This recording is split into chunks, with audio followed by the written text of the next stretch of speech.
Kiangan Shrine. Pangalan pa lang ay maiisip mo na agad na ito ay makasaysayan. Subalit ano nga ba ang simbolo itong hugis triangulong bantayog na ipinatayo rito? Kaya't sa video na ito ay samahan niyo akong bisitahin at alamin ang kasaysayan ng Kiangan Shrine o mas kilala sa tawag na Yamashita Shrine dito sa Kiangan, Ifugao. Good morning guys, welcome po sa ating panibago na namang vlogs. At ngayong araw, ating naman bibisitahin itong Kiangan Shrine dito sa Kiangan, Ifugao. Tara, sama kayo sa vlog ko.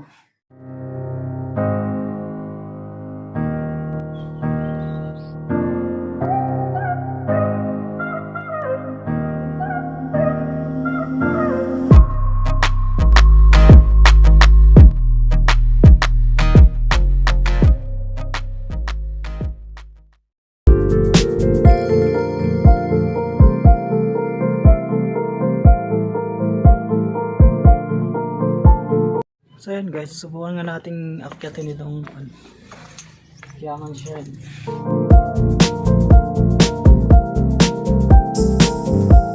So yan guys, nandito na nga tayo sa Kiangan Shrine dito sa taas, yung kanilang view deck. Yun, so makikita mo dito guys yung 360 view ng mga kabundukan dito sa Kiangan. Yan.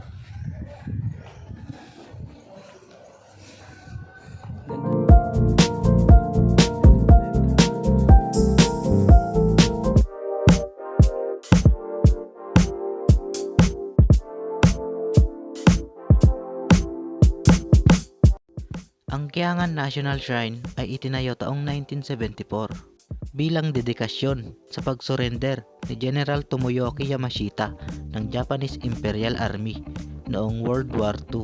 Bukod nga sa ito ay makasaysayan, ginawa na rin itong tourist spot at madalas na rin bisitahin ng mga turista. Ang hugis triangulong bantayog na ito ay nagsisilbing alaala ng naganap na digmaan sa kasagsagan ng World War II sa pagitan ng mga sundalong Hapon at mga sundalong Pilipino at Amerikano.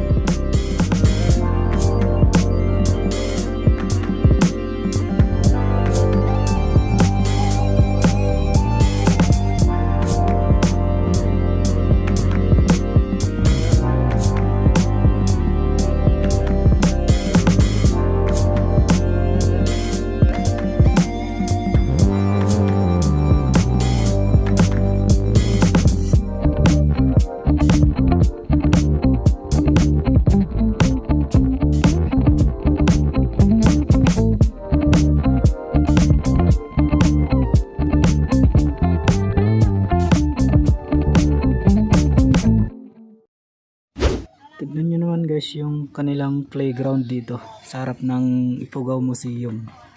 So napakaluwang.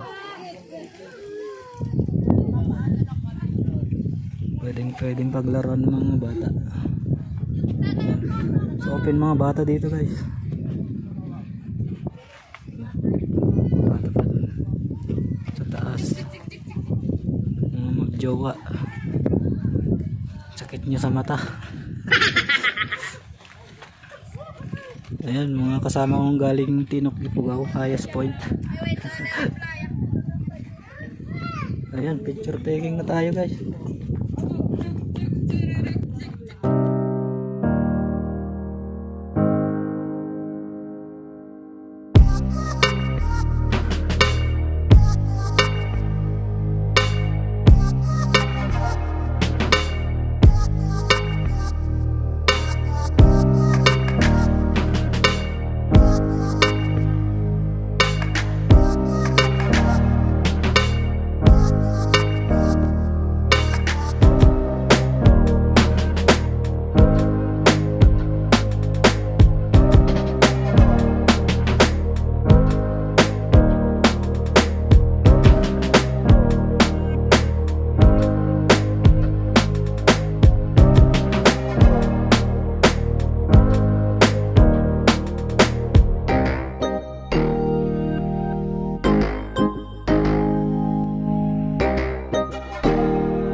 Bago pa man ako umalis ay pinagmasdan ko muna itong triangulong monumento dahil isa itong alaala na hindi ko malilimutan na kahit papano ay napuntahan ko ang isa sa makasaysayan na lugar dito sa Pilipinas.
yan, hanggang dito na lang muna. At samahan niyo pa po ako sa aking susunod pang mga vlogs. Stay humble PH signing off. I'll see you guys on my next vlog.